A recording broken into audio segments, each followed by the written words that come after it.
لله رب العالمين والصلاة والسلام عليك يا صفوة الأنبياء والمرسلين أما بعد فأعوذ بالله من الشيطان الرجيم بسم الله الرحمن الرحيم قال الله تبارك وتعالى في القرآن الكريم أعوذ بالله من الشيطان الرجيم بسم الله الرحمن الرحيم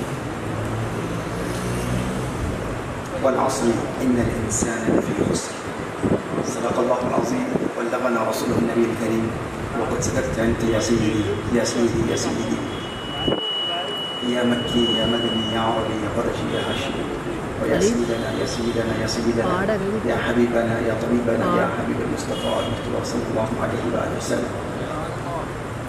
لائق صدر احترام علماء کرام، احباب وسیلت، میرے دوستوں، بھائیوں، بزرگوں، تمام عاشقان مصطفیٰ صلی اللہ علیہ وسلم، آج کی اس بزم کا اہتمام کرنے والے میرے محبوب ساتھی،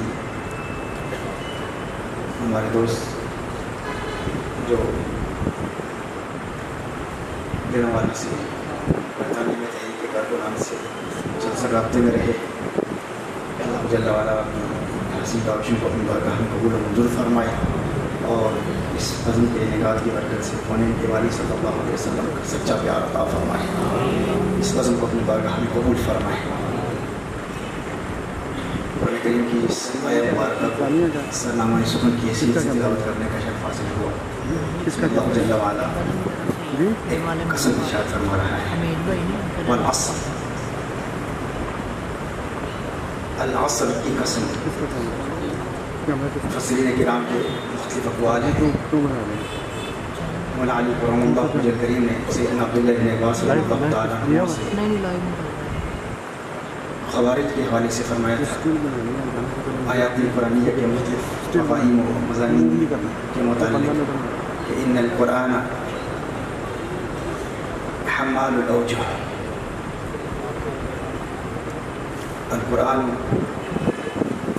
ذو وجوہ وحجۃ بجمیع الاوجہ.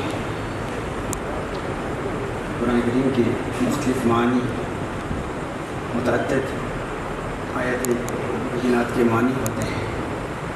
التنصیص لا يدل على التخصیص، اگر کسی ایک معنی کو جو مفسر بیان کرے تو اس کا یہ مطلب نہیں ہوتا کہ فقط ایک ہی معنی ہے، متعدد معنی، ہر معنی درست ہو سکتا ہے. ہاں یہ ہے کہ کسی اصول کے خلاف نہ ہو، کسی مجمع کے خلاف نہ ہو، دین اسلام کے اصولوں کے خلاف نہ ہو. تو جب ہم کسی ایک خاص مفسر کے قول کو مد نظر رکھتے ہوئے قرآن کریم کی تفسیر کو بیان کرتے ہیں تو کسی ذہن میں یہ خیال نہیں آنا چاہیے کہ فقط اسی قول کو کیوں بیان کیا جا رہا ہے، کیونکہ تنصیص لا يدل على التخصیص، کسی ایک قول کو بیان کر دینا اس کا یہ مطلب نہیں ہے کہ وہی معنی فقط مراد ہے، مختلف معنی مراد ہو سکتے ہیں. العصر کے حوالے سے مفسرین کے مختلف اقوال ہیں. ایک قول یہ ہے کہ اللہ جل وعلا مطلقاً وقت کی قسم یاد فرما رہا ہے، زمانے کی قسم، وقت کی قسم.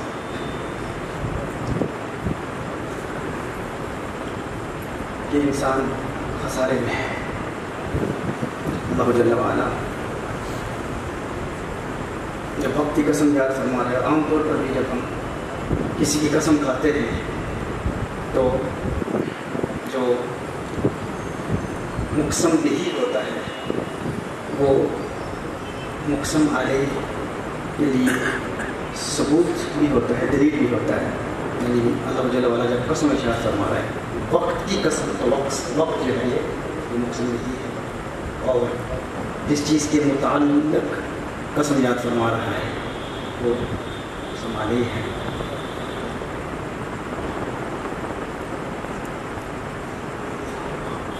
تو وہ جو مقسم نہیں ہے وہ مقسم علیہ کے لیے دلیل ہے، ثبوت ہے. یعنی آپ تمام تاریخ انسانی کے ہر زمانے کا مطالعہ کریں تو یہ بات روشن کی طرح واضح ہو جائے گی کہ انسان خسارے میں ہے، نقصان میں ہے. ماضی کی بڑی بڑی مختلف شخصیات، اپنے اپنے ادوار کی بڑی بڑی سیلیبریٹیز، مختلف ادوار کے بڑے بڑے حکمران جنہیں اپنی قوت، طاقت اور عظمت و عفت پر بڑا ناز تھا، فرعون، نمرود، قارون، قوم نوح علیہ السلام، آل ثمود، ان تمام کی بربادی اور تباہی اس بات کی دلیل ہے کہ انسان خسارے میں ہے، انسان نقصان میں ہے۔ اللہ وقت کی قسم یاد فرما رہا ہے، وقت کی قسم، کس چیز کے حوالے سے کہ انسان خسارے میں ہے، یعنی وہ وقت خود اس بات کا گواہ ہے، ثبوت ہے، دلیل ہے کہ قرآن کریم کی اس سورہ کی جو آنے والی باقی آیات ہیں، اِلَّا الَّذِينَ آمَنُوا وَعَمِلُوا الصَّالِحَاتِ وَتَوَاصَوْا بِالْحَقِّ وَتَوَاصَوْا بِالصَّبْرِ، یہ چار صفات جس میں نہ پائی جاتی ہیں، جو اپنی زندگی میں ان چار صفات کا متصف نہ بنے تو وہ خسارے میں ہے۔ جس میں یہ چار صفات پائی جاتی ہیں وہ ایمان والا ہے، عمل صالح والا ہے، اور حق کی تاکید کرنے والا ہے، دین کی دعوت دینے والا ہے، دین کا داعی ہے، اور صبر والا ہے۔ اس میں یہ چار صفتیں پائی جاتی ہیں، وہی زندگی میں حقیقی کامیابی حاصل کرتا ہے۔ اور ماضی میں جس میں یہ چار صفتیں نہیں پائی جاتی تھیں وہ نقصان میں ہے، خسارے میں ہے۔ تو اس کی دلیل یہی وقت ہی ہے۔ یہ زمانہ اتنے بادشاہ آتے رہے، جاتے رہے، لیکن یہ وقت وہی رہا، وقت دیکھتا رہا، وقت گواہی دیتا رہا، زمانہ گواہی دیتا رہا، وقت دیکھ رہا ہے بڑے بڑے بادشاہوں کی عروج کو، زوال کو، وہ آئے، آ کر چلے گئے، وقت مسلسل دیکھ رہا ہے۔ وقت خود ثبوت ہے، دلیل ہے کہ انسان خسارے میں ہے اگر اس نے یہ چار صفتیں نہیں پائی جاتی۔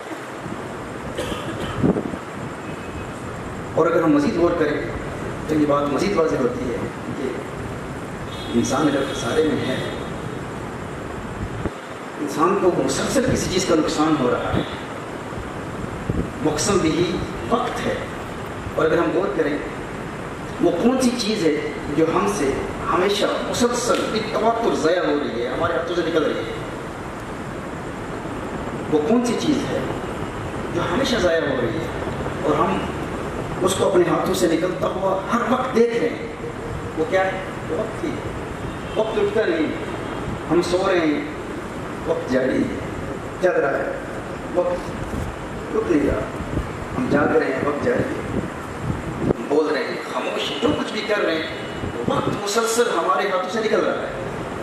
تو العصر مقسم یہی ہے، اللہ وقت کی قسم یاد فرما رہا ہے، اور مقسم بھی کبھی کبھی مقسم علیہ کے لیے ثبوت ہوتا ہے۔ مقسم علیہ کیا ہے؟ کہ انسان نقصان میں ہے، خسارے میں ہے۔ کس حوالے سے خسارے میں ہے؟ اس کی دلیل کیا ہے؟ مقسم یہی ہے کہ دیکھو وقت مسلسل ہاتھوں سے نکل رہا ہے، وقت کے اعتبار سے خسارے میں، وہ وقت ہی ہے جو ہمیشہ ضائع ہو رہا ہے اگر ہم یہ چار صفتیں نہ پائی جاتی۔ اور اسی طرح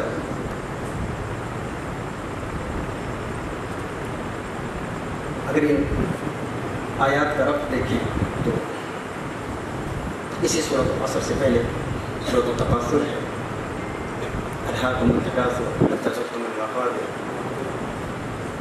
اور پھر سورۃ التکاثر کا جو مرکزی مضمون ہے وہ تکاثر ہے، دولت دنیا کی خواہش، زیادہ طلبی کی خواہش، مزید دنیا ملے، مزید دولت ملے، تکاثر۔ اور اس کے فوراً بعد سورۃ العصر ہے جس کا مرکزی مضمون کیا ہے؟ ان الانسان لفی خسر، انسان خسارے میں۔ یعنی ان صورتوں کا ربط دیکھیں تو یہ بات واضح ہو جائے گی، یعنی جو تکاثر چاہے گا، زیادہ دنیا کا خواہش مند ہوگا، دنیا کی محبت، مال کی محبت جتنا زیادہ چاہے گا اتنا ہی زیادہ نقصان ہے۔ سورۃ التکاثر اور سورۃ العصر، اور پھر دیکھیں سورۃ العصر سے پہلے سورۃ التکاثر ہے اور سورۃ العصر کے بعد سورۃ الہمزہ ہے۔ سورۃ التکاثر میں ہے کہ جو زیادہ مال کا خواہش مند ہے، الہاکم التکاثر حتی زرتم المقابر، یہاں تک کہ وہ قبر میں چلا گیا، کلا سوف تعلمون کیسے؟ کلا لو تعلمون. پھر ثم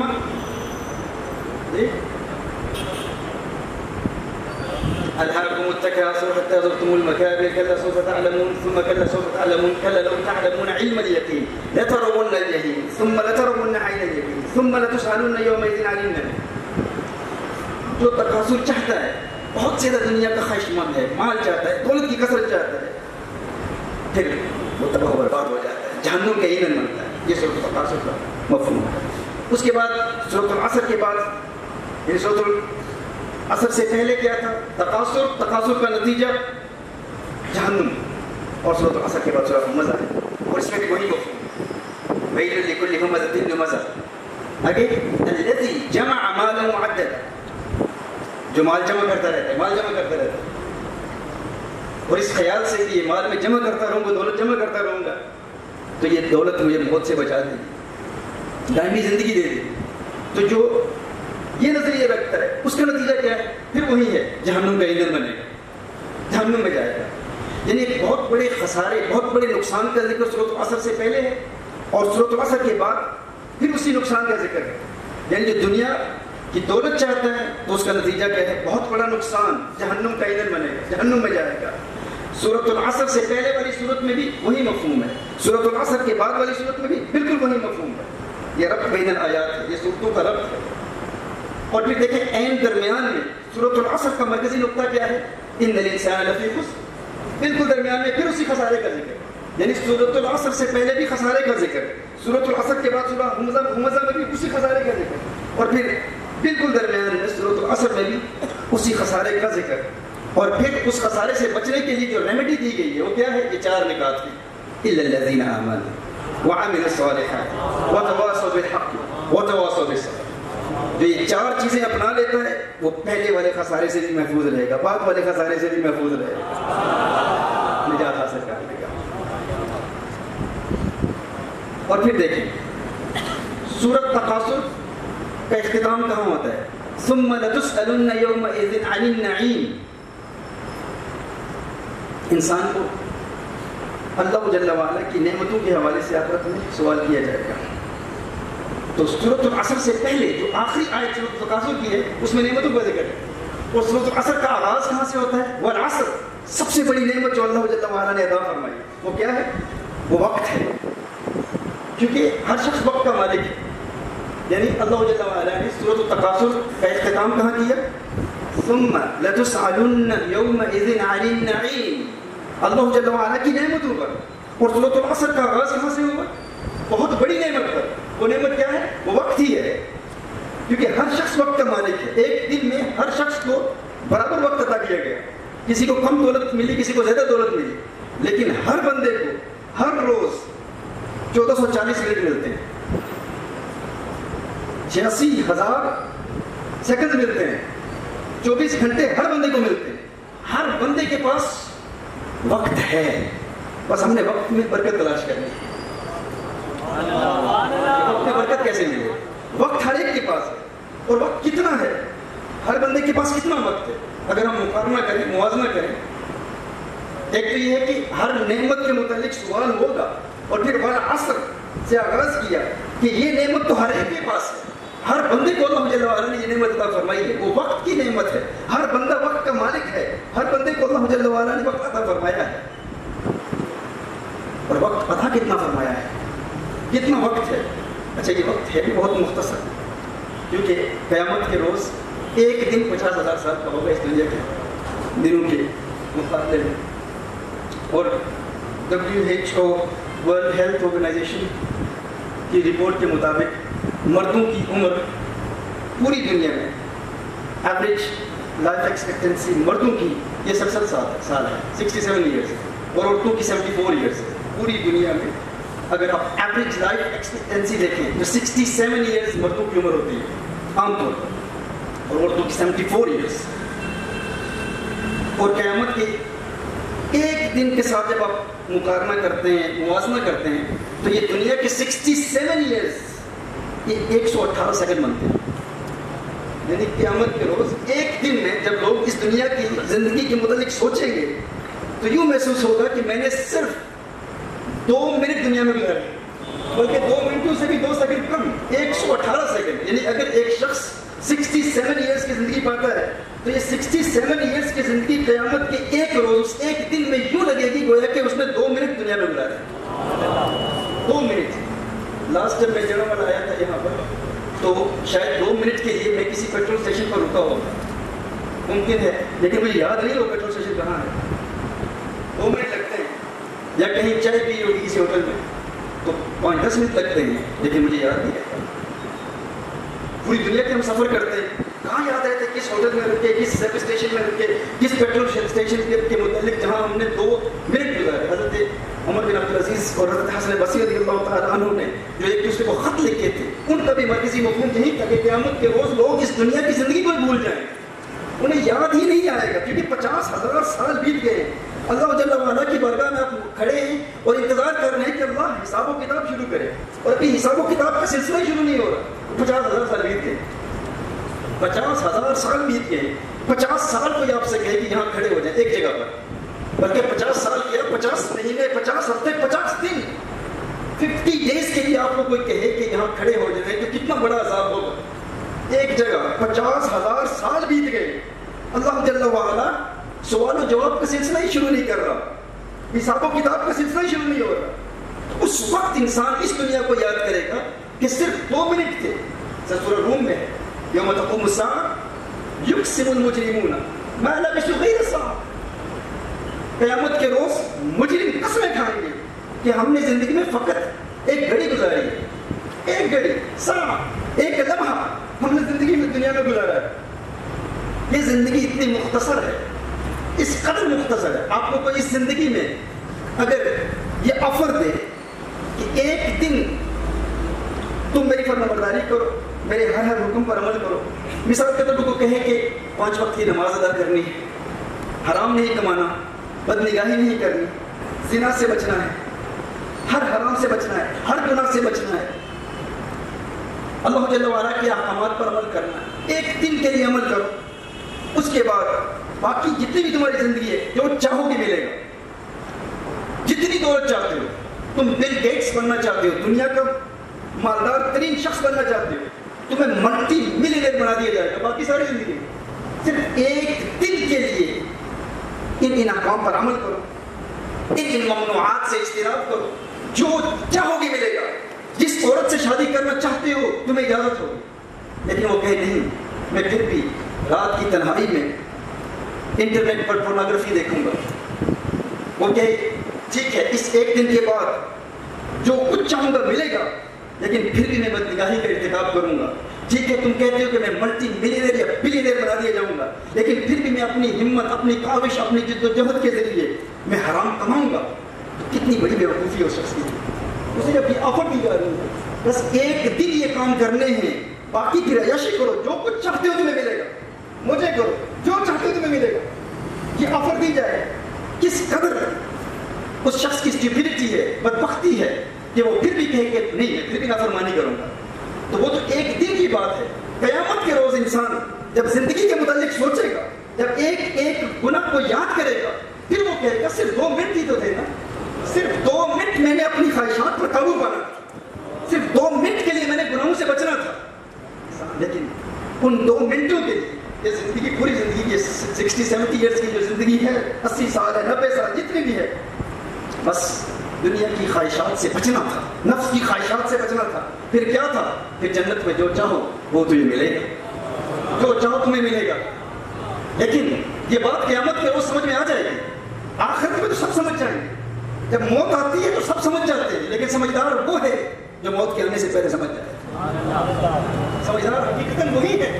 وہاں تو سب کو سمجھ آ جائے گی نا، اس وقت تو ہر بندہ سمجھ جائے گا اس وقت کی حقیقت کیا ہے، اس وقت کی اہمیت کیا ہے، اس وقت کی قیمت کیا ہے جو ہم دنیا کے معاملات میں برباد کر رہے ہیں. اب دیکھیے، ایک تو العصر کی تفسیر یہ ہے کہ اللہ جل وعلا مطلقاً زمانے کی قسم یاد فرما رہا ہے، اور ایک عصر کی نماز کی قسم. نبی کریم صلی اللہ علیہ وسلم کا فرمان ہے، صحیح بخاری شریف کی حدیث ہے، حضور اکرم صلی اللہ علیہ وآلہ وسلم نے ارشاد فرمایا اس کی نماز عصر قضا ہو گئی گویا اس کے تمام مال اور اہل و عیال ہلاک ہو گئے. اور مسند احمد کی حدیث حضور اکرم صلی اللہ علیہ وسلم نے ارشاد فرمایا جس کی نماز عصر قضا ہوگی اس کے سارے اعمال برباد ہو گئے, سارے اعمال برباد ہو گئے. اللہ جل وعلا عصر کی قسم یاد فرما کر ہمیں نماز کی اہمیت کا پیغام دے رہا ہے. اور ایک عصر کا معنی عصر کا وقت ہے, وقت عصر ہے, کیونکہ یہ مختصر وقت ہوتا ہے. تو اس میں پیغام ہے کہ سورج ڈوبنے والا ہے, یعنی تمہاری زندگی کا سورج ڈوبنے والا ہے, جلدی کرو, بہت کم وقت ہے, شام ہونے والی ہے. لوئی لے کڑیے پڑھ لے پانڈا یہ تو پانڈا پڑھنا شام کئی پھر شام محمد گھر جانے نہیں. یہ پنجابی میں دیگر کا لفظ بھی استعمال ہوتا ہے, دشمن مرے تھے خوشی نہ کریے, سجنا نہیں مر جانا, دیگر تے دن گیا محمد پولک نے ڈوب جانا. تو یہ جو عصر کا وقت ہے اللہ جل وعلا اس کی قسم یاد فرما رہا ہے. والعصر ان الانسان لفی خسر. اب مزید آگے بڑھتے ہیں, جب یہ کنسپٹ تھوڑا سا کلیئر ہو چکا کہ مقسم بھی مقسم علیہ کے لیے دلیل ہوتا ہے, ثبوت ہوتا ہے, تو ایک تفسیر یہ بھی ہے جو سب کی محبوب تفسیر ہے, وہ یہ ہے کہ محبوب تیرے زمانے کی قسم. اللہ جل وعلا نبی کریم صلی اللہ علیہ وسلم کے زمانے کی قسم یاد فرما رہا ہے. جس زمانے میں نبی کریم صلی اللہ علیہ وسلم کا میلاد ہوا تھا, جس ربیع الاول کے استقبال کے لیے آج ہم یہاں پر آج کی اس محفل میں جمع ہیں, اس زمانے کی قسم یاد فرما رہا ہے. محبوب تیرے زمانے کی قسم, تیرے دور کی قسم, ان الانسان لفی خسر. اب کچھ لوگوں کو یہ قسم اور یہ مفہوم راس نہیں آتا. ابھی ہم آ رہے تھے تو سفر پر ایک عجیب قسم کی مخلوق ہمارے دوستوں کو ملی, عجیب عجیب سوالات, عجیب عجیب اعتراضات. تو ہم کہتے ہیں کہ ہماری یہ جو جنرل پبلک کے ساتھ محافل ہماری ہوتی ہیں ان کنونشنز میں ظاہر ہے حال مخاطب کو دیکھ کر بات کی جاتی ہے, تو پھر ہم سے کوئی سوالات کرے گا تو ہم علمی جواب دیں گے. وہ کہتے ہیں کہ آپ کے جو اسٹوڈیوز میں لیکچرز ہوتے ہیں وہ قرآن و سنت کی روشنی میں دلائل میں, لیکن آپ جب عوام الناس کے سامنے بیان کرتے ہیں تو وہ بیان ہمیں سمجھ میں نہیں آتے, کیونکہ وہ جذباتی ہوتے ہیں, ان میں اشعار ہوتے ہیں اور ان میں پھر واقعات ہوتے ہیں, اور پھر ان میں امام احمد رضا کی باتیں زیادہ ہوتی ہیں اور اس میں اولیاء کی باتیں زیادہ ہوتی ہیں, لیکن اسٹوڈیو میں وہ قرآن و سنت کے جو دلائل. تو یہ فرق کیوں ہے؟ تو ظاہر ہے کہ ہم اپنے مخاطبین کا حال دیکھ کر بات کرتے ہیں کہ یہ تو سارے ماننے والے بیٹھے ہیں, لیکن بڑی عجیب بات ہے وہ چھوٹی چھوٹی ہماری کلپس جس میں ہم کرامات اولیاء بیان کر رہے ہیں, لیکن جو اصول پہلے دے رہے ہیں وہ کاٹ دیا جاتا ہے, چھوٹی چھوٹی کلپ ڈال کے پھر ان پر اعتراضات کرتے ہیں. تو یا تو ہمارے ساتھ بیٹھیں گفتگو کریں. تو اسی لیے میں نے شروع میں ایک چند باتیں بیان کر دی, چونکہ میری گفتگو پر بھی لوگ انگشت تنقید اٹھاتے ہیں اور زبانیں تان دراز کرتے ہوئے مختلف باتیں کرتے ہیں. تو ہم حالانکہ اصول پہلے بیان کرتے ہیں کہ اگر میں مراد بیان کر رہا ہوں کہ یہ ایک قول ہے اور یہ بتا دیا کہ تنسیص لا يدل على التخصیص, اور وہ لوگ جو سوشل میڈیا پر مشہور ہو گئے ہیں صرف اور صرف اس بنیاد پر کہ اردو کتابوں سے انہوں نے دین اسلام کے علوم پڑھے ہیں, عربی عبارت بھی پڑھنا نہیں جانتے, لیکن ہماری نوجوان نسل کا بیان یہ ہے کہ انہوں نے بدل دیا ہے صرف اس لیے کیونکہ وہ ان کے بیانات سنتے ہیں, اور وہ لوگ جو سنی گھرانوں میں پیدا ہوئے آپ علماء سے دور ہیں, علماء کے قریب نہیں آتے, ان لوگوں کی باتوں سے متاثر ہو جاتے ہیں. تو پھر کچھ نہ کچھ ہمیں پھر یہ باتیں عوامی مجموع میں بھی پھر بیان کرنی پڑتی ہیں. تو یہ ان لوگوں کے لیے بھی ہوتی ہیں, حالانکہ انہیں سمجھ کر کچھ نہیں آتا. بہت کم جب دائرے کی بات ہوتی ہے پتہ چلتا ہے کہ یہ دین اسلام کی مبادیات کا بھی انہوں نے نہیں پڑھا. لیکن یہ چند تفاصیر جو ہیں ان کو پسند نہیں, تو فوراً اعتراض کرتا ہے وہ شخص کہ یہ کیسے ہوا کہ زمانہ محبوب صلی اللہ علیہ وسلم کی قسم اللہ کیوں یاد فرمائے, یہ کیسے ممکن ہے؟ تو ایک تو اس لیے کیونکہ اس کے لیے ہمارے پاس اور بھی بہت دلائل ہیں. اللہ جل وعلا قرآن کریم میں حضور کے زمان کی بھی قسم یاد فرماتا ہے, مکان کی بھی قسم یاد فرماتا ہے. لا اقسم بہذا البلد وانت حل بہذا البلد. محبوب مجھے شہر مکہ کی قسم ہے. شہر مکہ کی قسم کیوں اللہ یاد فرما رہا ہے؟ کیوں؟ اس لیے کہ وہاں کعبۃ اللہ ہے, اس لیے کہ وہاں حتیم ہے, چاہے زمزم ہے, میزاب رحمت ہے, منا ہے, مزدلفہ ہے, میدان عرفات ہے, رکن یمانی ہے, حجر اسود ہے. اس لیے قسم یاد فرما رہا ہے. میں نہیں, وانت حل بہذا البلد. محبوب کیونکہ اس شہر مکہ کو تیری قدم بوسی کی سعادت ملی. اللہ حضور کے زمانے کی قسم یاد فرما رہا ہے. تو جو زمان کی مکان کی قسم یاد فرما رہا ہے. تو جو مکان کی قسم یاد فرمائے گا وہ حضور کے زمانے کی قسم کیوں نہیں یاد فرمائے گا؟ فرمایا لعمرک محبوب تیری تمام مدت عمر کی قسم، تیری تمام زندگی کی قسم، زندگی کے ایک ایک لمحے کی قسم. اور یہ جو مقسم بہی ہوتا ہے نا، جس کی قسم کھائی جاتی ہے، اس کا معظم اور محبوب ہونا ضروری ہے. المقسم بہی لا ينبغي ان يكون الا باسم معظم لذاته. مقسم بہی وہ ہوتا ہے جو محبوب ہو اور معظم ہو.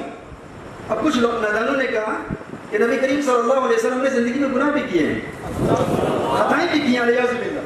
حضور اکرم صلی اللہ علیہ وسلم نے علیہ باللہ خطائیں کی ہیں، گناہ کیے، اللہ نے معاف کر دیے. تو میں کہتا ہوں جو رب نبی کریم صلی اللہ علیہ وسلم کی زندگی کے ہر ہر لمحے کی قسم یاد فرما رہا ہے، ہر لمحے کی قسم یاد فرما رہا ہے، اور قسم کے لیے یہ ضروری ہے کہ مقسم بہی محبوب بھی ہو، معظم بھی ہو، قابل تعظیم ہو، محبت کے لائق ہو. تم کہتے ہو کہ اللہ نے حضور اکرم صلی اللہ علیہ وسلم کے گناہوں کو معاف فرما دیا، تو یہ بتاؤ کہ جب اللہ قسم یاد فرما رہا ہے حضور کی زندگی کے ہر لمحے کی، اور قسم کے لیے ضروری یہ ہے کہ جس کی قسم کھائی جائے وہ محبوب ہو، اس سے محبت ہو، تو کیا تم یہ کہنا چاہ رہے ہو کہ اللہ کو حضور کے گناہوں والے لمحوں سے محبت تھی؟ علیہ باللہ. کیونکہ اگر گناہ کیے تو کب کیے؟ اسی زندگی میں کیے نا. تو جب اللہ نے حضور کی زندگی کے ایک ایک لمحے کی قسم یاد فرما دی، اور قاعدہ قسم کا یہ ہے، اصول یہ ہے کہ مقسم بہی کا معظم ہونا ضروری ہے، محبوب ہونا ضروری ہے. تو چلے تھے حضور کو گنہگار ثابت کرنے، خود بخود اللہ جل وعلا کے گستاخ بن گئے، خدا کی گستاخی کر. نیت تو یہ تھی کہ کہتے وہ یہ ثابت کرنا چاہ رہے تھے کہ حضور سے گناہ ہوئے ہیں، لیکن اللہ جل وعلا نے یہ نظام ہی ایسا بنا ہے کہ جو میرے محبوب کی گستاخی کرے گا اس کا توحید سے کوئی تعلق نہیں، وہ اللہ کا گستاخ ہے.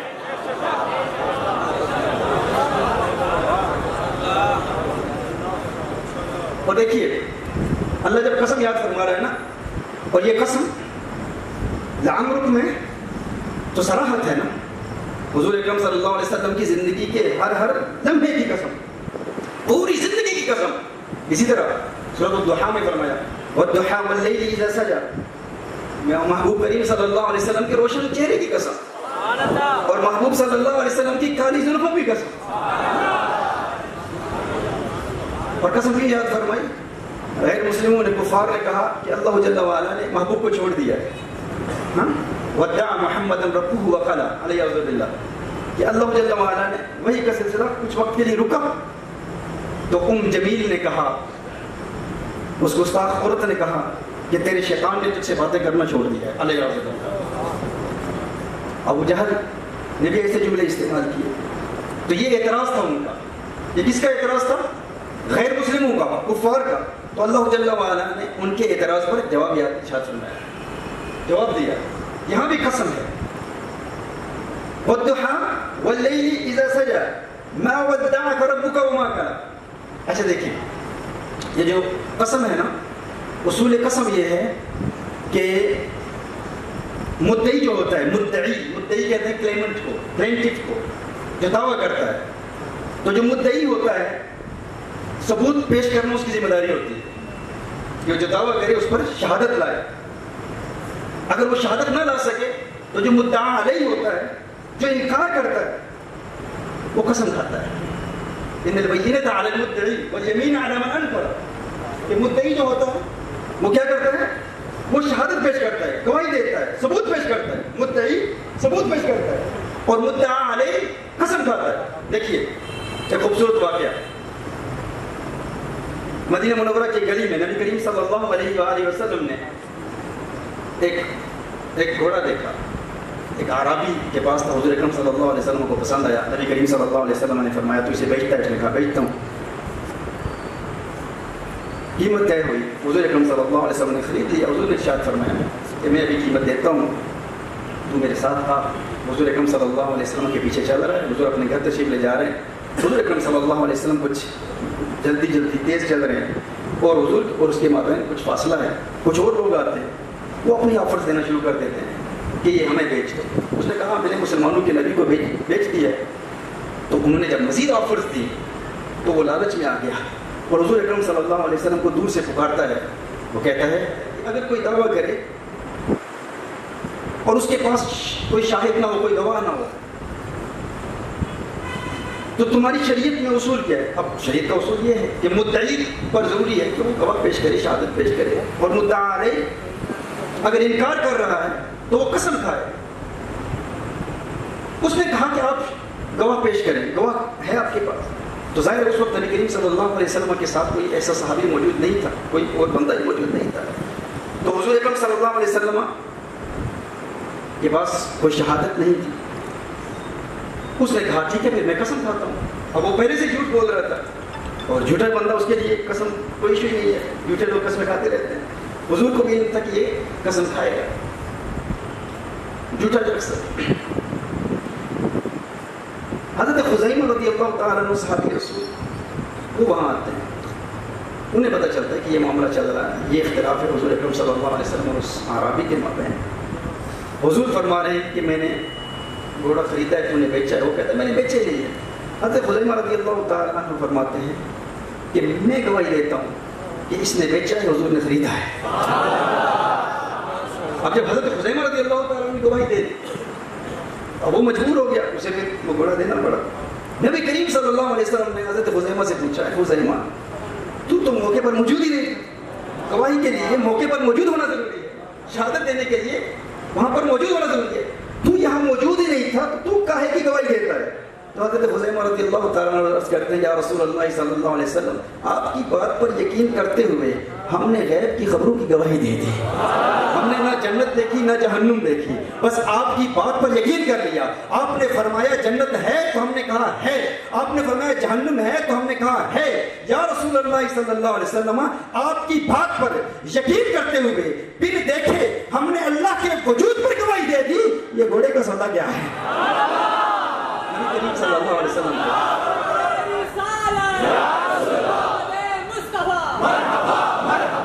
نبی کریم صلی اللہ علیہ وسلم کو حضرت خزیمہ رضی اللہ تعالیٰ عنہ کی یہ بات اتنی پیاری لگی. حضور اکرم صلی اللہ علیہ وسلم نے ارشاد فرمایا یہ ذو شہادتین ہے, یعنی آج کے بعد اس خزیمہ کی ایک گواہی 2 مردوں کی گواہی کے برابر ہے, 2 مردوں کی گواہی کے برابر ہے. اب یہ کیا ہے؟ حضور اکرم صلی اللہ علیہ وآلہ وسلم نے دعویٰ کیا تھا, وہ مدعا علیہ تھا. اب یہاں بھی ایک دعویٰ ہے, غیر مسلموں نے دعویٰ کیا. ان کا دعویٰ کیا تھا؟ ان کا دعویٰ یہ تھا کہ اللہ نے اپنے حبیب کو چھوڑ دیا, اللہ نے اپنے حبیب کو چھوڑ دیا. الیاذ باللہ, اللہ اپنے حبیب سے ناراض ہے, وہی کا سلسلہ رک چکا ہے, منقطع ہو چکا ہے. یہ کس کا دعویٰ تھا؟ غیر مسلموں کا. مدعی کون تھے؟ غیر مسلم تھے. اور یہاں پر ہر چند کے اللہ پر کون مقدمہ کر سکتا ہے؟ یہ ممکن نہیں ہے کہ کوئی اللہ کی ذات پر مقدمہ کرے. مدعی غیر مسلم ہے لیکن مدعا علیہ اللہ کی ذات ہے.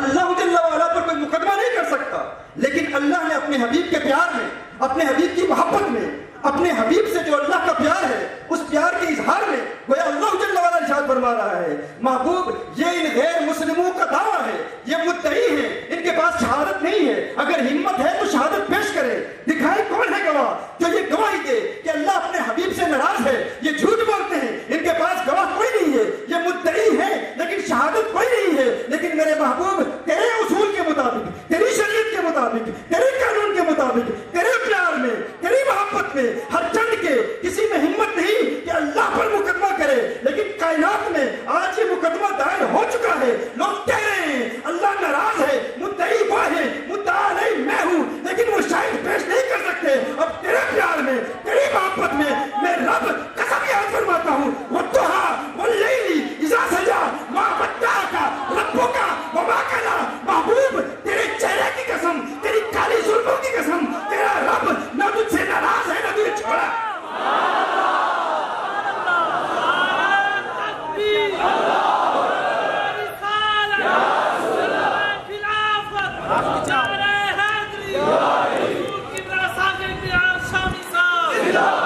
والضحیٰ واللیل اذا سجا.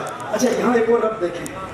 اب ان بزرگوں کے نورانی چہرے دیکھ کر مزید نکات ذہن میں آ رہے ہیں. میں نے کیا کہا تھا؟ مقسم بہی, مقسم علیہ کے لیے دلیل ہوا کرتا ہے, ثبوت ہوا کرتا ہے. جو مقسم بہی ہے نا وہ مقسم علیہ کے لیے دلیل ہوتا ہے، ثبوت ہوتا ہے. یہاں مقسم بہی کیا ہے؟ وَالضُّحَىٰ وَاللَّيْلِ إِذَا سَجَىٰ. یہ مقسم بہی ہے. محبوب تیرے چہرے کی قسم، تیرے روشن چہرے کی قسم، تیری کالی زلفوں کی قسم، تیرے روشن چہرے کی قسم. یہ کیا ہے؟ مقسم بہی ہے. اور مقسم علیہ کیا ہے؟ تیرا رب تجھ سے ناراض نہیں ہے، تیرے رب نے تجھے چھوڑا نہیں ہے. مانا کیا ہوا؟ مقسم بہی مقسم علیہ کے لیے ثبوت ہوا کرتا ہے. ثبوت کیا؟ یعنی محبوب تو اپنے روشن چہرے کو دیکھ، کالی زلفوں کو دیکھ. جس کا چہرہ اتنا خوبصورت ہو اسے کوئی کیسے چھوڑ سکتا ہے؟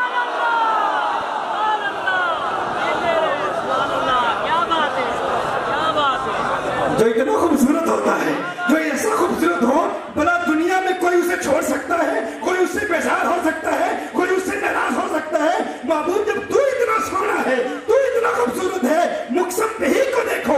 مقسم بہی مقسم علیہ کے لیے ثبوت ہوتا ہے. محبوب اپنے چہرہ ضحیٰ کو دیکھ اور کالی زلفوں کو دیکھ. جو اتنا خوبصورت ہے اسے نہ کوئی چھوڑ سکتا ہے نہ ناراض ہو سکتا ہے. والعصر ان الانسان لفی خسر. محبوب تیرے زمانے کی قسم، وہ زمانہ جس کی یاد بنانے کے لیے آج ہم سب یہاں حاضر ہیں، جس کے استقبال کے لیے، استقبال ربیع الاول کے لیے یہ وہ زمانہ ہے. والعصر ان الانسان لفی خسر. محبوب تیرے زمانے کی قسم یہ دنیا نقصان میں ہے، ساری دنیا خسارے میں، نقصان میں، خسارے میں. مقسم بہی مقسم علیہ کے لیے کیا ہوتا ہے؟ ثبوت، دلیل، گواہی، شہادت. مقسم علیہ کیا ہے؟ العصر. مقسم بہی کیا ہے؟ العصر، زمانے کی قسم. تمام انسان نقصان میں ہے، خسارے میں. اللہ جل وعلا زمانے کی قسم یاد فرما رہا ہے. یہاں بھی مقسم بہی مقسم علیہ کے لیے دلیل ہے. کیسے؟ آپ اپنے زمانے کو دیکھو اور حضور کے زمانے کو دیکھو. اللہ جل وعلا نے ہر شے کو حسن دیا ہے، ہر چیز کو حسن دیا ہے. لیکن یہ یاد رکھنا کامل حسن باقی مخلوقات کو نہیں عطا ہوا. کامل حسن باقی مخلوقات کو عطا نہیں ہوا. اب اللہ کی کسی مخلوق کو بھی دیکھیں. اب پھولوں کو دیکھیں. پھولوں کو اللہ نے لطافت دی ہے، رنگ دیا ہے، خوشبو دی. پھول کہیں گے نا ہمیں نزاکت ملی، لطافت ملی، تازگی ملی، حسن ملا، رنگ ملا. لیکن ہم روشنی سے محروم ہیں. پھولوں کو نور نہیں ملا.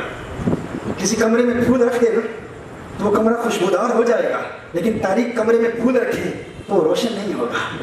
تو گویا کہ پھول بھی اعتراف کریں گے کہ ہمیں حسن تو ملا لیکن تمام حسن نہیں ملا، ہر حسن ہمیں نہیں ملا. پھول یہ کہیں گے کہ ہم بھی محروم ہیں، اس اعتبار سے ہم بھی خسارے والے ہیں.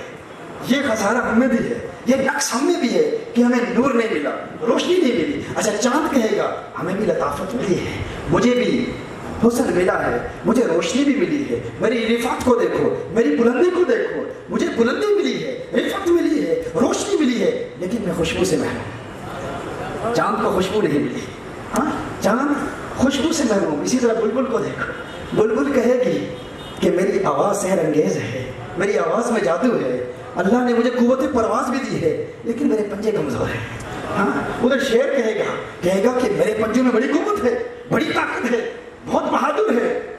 شیر بادشاہ ہے جنگل کا، سارے جانور ڈرتے ہیں، لیکن مجھے قوت پرواز نہیں ملی، مجھے خوبصورت آواز نہیں ملی. کوئل کہے گی کہ مجھے قوت پرواز بھی ملی، خوبصورت آواز بھی ملی، لیکن رنگ کالا ہے،